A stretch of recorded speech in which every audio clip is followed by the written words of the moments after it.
अस्सलाम वालेकुम जी, मैं हूं डॉक्टर जुल्फ़िकार अहमद और पेश खिदमत हैं एक नई वीडियो के साथ। आज जो हम टॉपिक डिस्कस करना चाह रहे हैं उसको हम बोलते हैं कि सर्दियों में जानवरों के थनों के ऊपर खुश्की हो जाना। खुश्की हो जाती है जानवर के थनों के ऊपर और दूध तो निकालना ज़रूरी है जानवर का, तो फिर दूध निकालते रहते हैं तो उसकी वजह से ये होता है कि वो खुश्की फिर क्रैक्स में कन्वर्ट हो जाती है और बाद में ज़ख़म बन जाते हैं।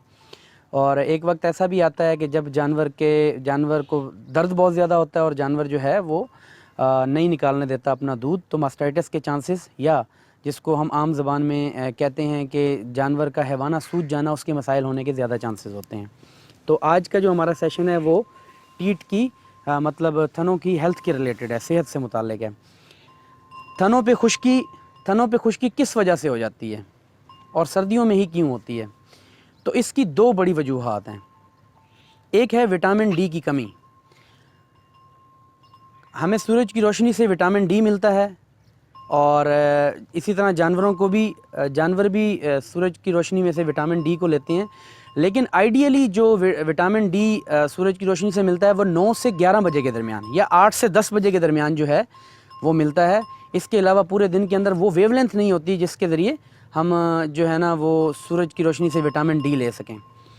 तो सर्दियों के अंदर चूँकि जानवरों को लेट बाहर निकाला जाता है, इस वजह से जानवरों को विटामिन डी नहीं मिल सकता। इस वजह से जानवर की जो जिल्द होती है उसके अंदर थोड़ी सी रफनेस आ जाती है।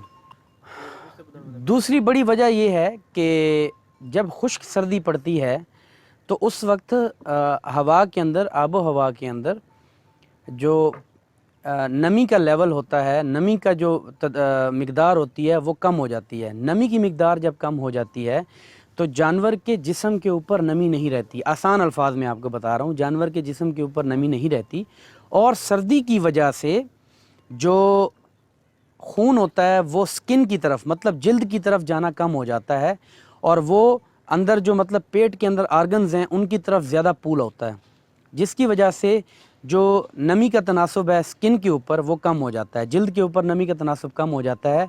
तो इस वजह से ये स्किन चैपिंग जो है ना, इसको चैपिंग बोलते हैं, ये चैपिंग हो जाती है। मतलब इसको हम रफनेस भी कहते हैं, बाज़ लोग इसको डैंड्रफ भी कहते हैं, ठीक है। तो खुश्की हो जाती है। जब खुश्की हो जाती है तो खुश्की तक तो ठीक है, आप उसको अगर मॉइस्चर दे दें या आप नमी दे दें स्किन को तो वो बिल्कुल बेहतर हो जाता है। लेकिन खुश्की से अगली स्टेज जो है वो क्रैक पड़ने की होती है, उसमें क्रैक पड़ जाता है और क्रैक भी फिर 2-3 दिनों के बाद वही क्रैक जो है वो ज़ख़म के अंदर कन्वर्ट हो जाता है। तो आज मैं आपको अपने इस सेशन के अंदर एक छोटा सा जो है वो ट्रीटमेंट बता दूंगा। मार्केट में बहुत मेडिसिन्स जो हैं वो अवेलेबल हैं इससे रिलेटेड कि आप जी डिपिंग कर लें, आप इसके अंदर जो है आप इसके अंदर डिपिंग कर लें या इसके अंदर जो है ना ये प्रोडक्ट इस्तेमाल कर लें, वो प्रोडक्ट इस्तेमाल कर लें। वो प्रोडक्ट भी बेहतर हैं लेकिन वो प्रोडक्ट बहुत ज़्यादा महंगे हैं। तो ये जो मैं आपको ट्रीटमेंट बता रहा हूँ ये आप किसी भी वेटनरी स्टोर के ऊपर चले जाएं, वो आपको दे देंगे। आप ये इस्तेमाल करवाएं, इंशाल्लाह आपके जानवर को 10 से 12 दिनों के अंदर फ़र्क पड़ना शुरू हो जाएगा। एक बात हमेशा याद रखें, थनों के कोई भी मसाइल हों तो सबसे बड़ी गलती हमारा जो फार्मर करता है वो वेटनरी स्टोर के ऊपर चला जाता है और उनको कहता है जी थनों के ऊपर ज़ख़म हो गए हैं, मुझे स्प्रे दे दें।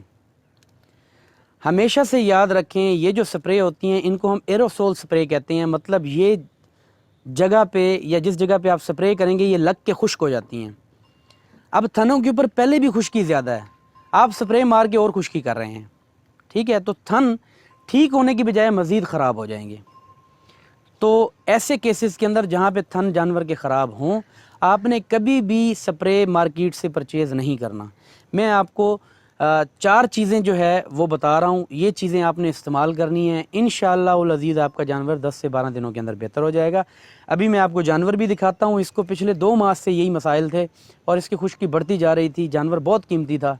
ओनर मेरे पास आया और वो एक्सपेक्ट कर रहा था कि मैं उसको बड़ी महंगी मेडिसिन दूंगा, लेकिन उसको मैंने कोई महंगी मेडिसिन नहीं दी। तो माशाल्लाह से आज तकरीबन 15 दिन हो गए हैं, ये जानवर 75% बेहतर हो गया है। मतलब 1 रुपये में से 12 आने ये जानवर बेहतर हो चुका है। तो कोई लंबा चौड़ा खर्चा करने की ज़रूरत नहीं है। सबसे पहले आप वेटनरी स्टोर के ऊपर जाएंगे और उनको कहेंगे आपको ग्लिसरीन दे दें। डॉक्टर साहब दिखाएंगे दूसरी तरफ। आप उनके पास जाएंगे, उनको कहेंगे जी आपको ग्लिसरीन दे दें। ये ग्लिसरीन आप ले लेंगे। उसके बाद आप उन्हें कहेंगे कि आपको पेन बायोटिक का एक इंजेक्शन आता है जी, ये भी तकरीबन 100 से 150 रुपये का आपको मिल जाएगा। ये पेन बायोटिक का इंजेक्शन आप ले लेंगे। इन दोनों चीज़ों को आप मिक्स कर लेंगे अच्छे तरीके से, और 200 ग्राम ग्लिसरीन हो जाएगी। एक टीका जो है वो पेन बायोटिक का हो जाएगा। साथ आपने 100 ग्राम एलोवेरा, जिसको हम कुंवार बूटी भी कहते हैं, उसके अंदर से जो गूदा होता है वो निकाल लेंगे और वो भी इसके अंदर मिक्स कर लेंगे। हमेशा से याद रखें कि ये ट्रीटमेंट करने से पहले आपने जानवर के थनों को गर्म पानी के साथ वॉश ज़रूर कर लेना है।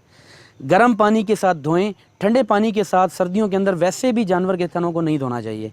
आप धो के ये धो लें और उसके बाद जानवर का दूध निकाल लें। दूध निकालने के फ़ौरन बाद आप जानवर को ये जो महलूल तैयार हुआ है इसको लगा दें। दूसरी बात ये है कि जानवर को एक इंजेक्शन मिल जाएगा एडीमैक्स का। इसमें विटामिन ए है, विटामिन डी है, विटामिन ई है। ये एडीमैक्स का इंजेक्शन जो है ना, ये आपने सिर्फ 3 दिन लगाना है। ये तो आप 10-15 दिन लगाते रहेंगे, ये जो महलूल तैयार करेंगे। ये इंजेक्शन आपने सिर्फ 3 दिन लगाना है। 20 सीसी बड़ी भैंस को लगा देंगे, और अगर गाय है तो 20 सीसी उसको लगा देंगे। 20-20 सीसी ये डेली बेसिस पे आपने गोश्त के अंदर लगा दें या फिर ज़ेरे जिल्द लगा दें। आपका जानवर इंशाल्लाह 10 से 12 दिनों के अंदर बेहतर हो जाएगा।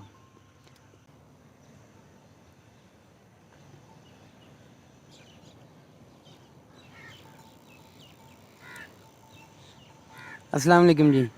ये देखें जी, ये जानवर के थनों के ऊपर ज़ख़म हुए हैं। ये अब काफ़ी रिकवर्ड कंडीशन के अंदर है। इसका इलाज हम लोगों ने किया था, ये काफ़ी बेहतर है अब। तो पहले इस तरह की कंडीशन नहीं थी। पहले इसको जो है ना वो मसाइल थोड़े से ज़्यादा थे, और ये मुतअद्दिद बार जो है ना वो ट्रीटमेंट कर चुके थे। लेकिन अब काफ़ी हद तक ओनर कह रहा है कि तकरीबन 75% जानवर जो है ना वो रिकवर हो चुका है। हमने इसको कोई एंटीबायोटिक नहीं लगवाया, कुछ भी नहीं करवाया। अब ये जानवर जो है ना वो काफ़ी हद तक बेहतर हो चुका है जी, इसके बेहतर हो गए। अभी तक के लिए इतना ही। नेक्स्ट वीडियो के लिए इजाज़त दीजिए। अल्लाह हाफिज़।